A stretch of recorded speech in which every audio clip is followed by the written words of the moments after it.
এই স্বার্থপর পৃথিবী কারো কথা মনে রাখে না, কারো জন্য থেমে থাকে না। কেউ তোমারে মনে রাখত না। তুমি মরে গেলে কারো হাতে সময় নাই তোমারে কান্দে লইয়া কান্দনে, কারো হাতে সময়। এ বাফেরে দুপুরবেলা জানাজা দিছে, আসরের পরে বাফের জানাজা হইছে, কত কান্দা কানছে জিফুতে। এশার নামাজের পরে পাশের ঘরের থেকে ভাত তরকারি আনছে, এরই পেট ভরে ভাত খায়। এরা দেখলাম দুপুরে কান্দে অন ভাত খায়, আরো গোস্ত লয়, আরো ফার্মের মুরগা লয়, তেলাপিয়া মাছ লয়, ডাল লয়। বাহ, কি আপনারা দেখলাম বিকালে কি কান্দাটা কানলেন,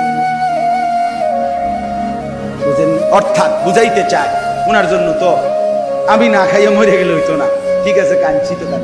অর্থাৎ দুনিয়া থেমে থাকে না, কারো জন্যই কি থাকে না, থেমে থাকে। এজন্য দুনিয়া নিয়েই ব্যস্ত না হই, আখিরাতের ফিকির করি। আল্লাহ তাআলা আমাদেরকে তৌফিক দেন। আজকের এই মজলিস, আজকের এই মজমা আল্লাহ কবুল করে নেন।